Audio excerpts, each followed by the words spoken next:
दोस्तों नमस्कार। पश्चिमी बंगाल को फिर से विभाजित करने की मांग उठ रही है। इससे पहले 1905 में औपनिवेशिक शासनकाल के दौरान तत्कालीन वायसराय लॉर्ड कर्जन ने अविभाजित बंगाल प्रांत को विभाजित करने का प्रस्ताव रखा था।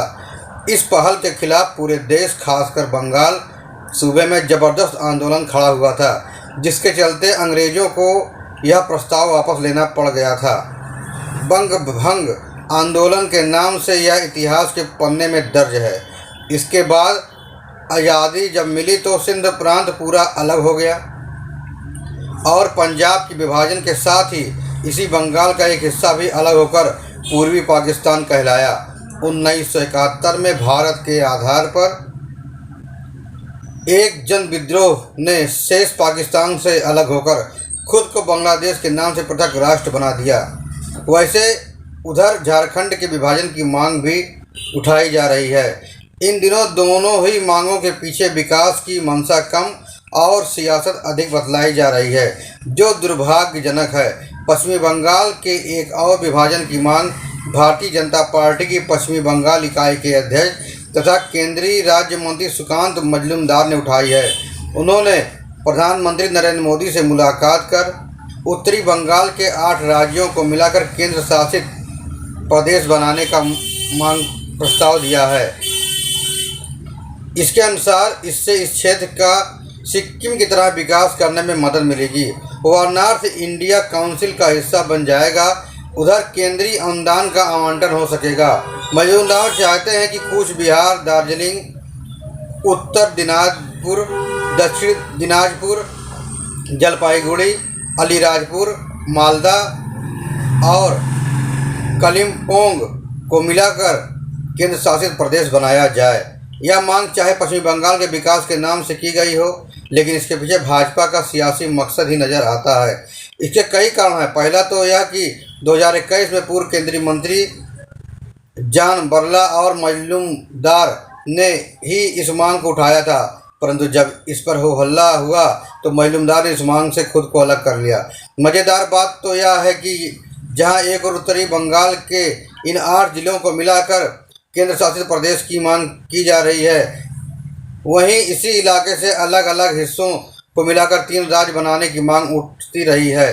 दार्जिलिंग में गोरखालैंड, कूच बिहार में ग्रेटर कूच बिहार और कामतापुरी की मांग पुरानी है। सवाल यह उठ रहा है कि 10 वर्षों से केंद्र में सत्ता होने के बाद भी भाजपा नेताओं ने यह काम क्यों नहीं कर लिया और यह मांग फिर से क्यों उठाई जा रही है। सुकांत अब राज्य मंत्री बन चुके हैं। संभवतः वे मानते हैं अपने बढ़े हुए कद और वजन से वे यह काम करा सकते हैं। दूसरा सबसे बड़ा कारण है राज्य में तृणमूल कांग्रेस की सरकार, विशेषकर मुख्यमंत्री ममता बनर्जी का घटता प्रभाव। इन दिनों अनुसूचित जातियों और जनजातियों की बहुलता इस जिलों में है। 2024 के लोकसभा चुनाव में इस क्षेत्र की 8 सीटों में से 6 पर भाजपा को जीत मिली थी। दूसरी तरफ उत्तर बंगाल की 54 विधानसभा सीटों में से 6 पर ही उसे जीत मिली थी। यहाँ टीएमसी का दबदबा है। अगर यह इलाका अलग राज्य के रूप में बनाकर राज्य के नक्शे से अलग हो जाता है तो विकास आसानी से हो जाएगा। केंद्र की योजनाओं का लाभ नागरिकों को आसानी से मिलने लगेगा। वैसे बता दें कि यह इलाका काफ़ी संवेदनशील है, क्योंकि इन जिलों की सीमाएं नेपाल, भूटान और बांग्लादेश से लगती हैं। यहाँ के कई संगठन उत्तरी बंगाल को अलग करने की मांग करते रहे हैं। राज्यों के विभाजन या पुनर्गठन से किसी को कोई ऐतराज़ नहीं हो सकता, लेकिन यह देखना होगा कि ऐसा करने का उद्देश्य क्या है।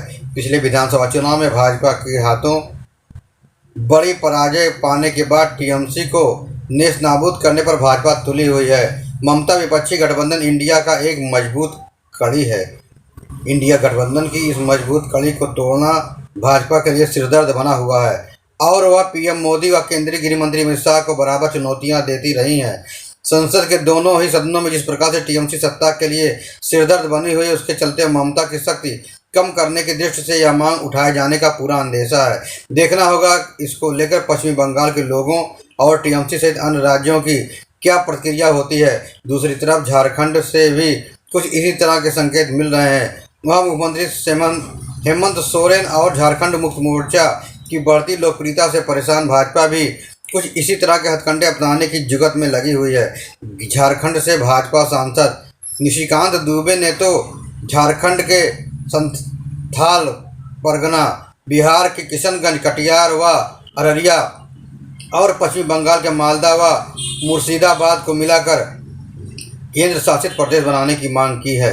बहरहाल देश हित और नागरिकों के हित तथा क्षेत्र के विकास के लिए केंद्र शासित प्रदेश बनाना तो अच्छा होता, क्योंकि केवल क्षेत्र का विकास ही आने वाले समय में विकसित भारत की परिकल्पना को धार दे सकता है। इसलिए सरकार विकसित भारत के लिए जो भी कार्य करे, इसका सभी को समर्थन करना चाहिए और इसे राजनीति के चश्मे से नहीं देखना चाहिए।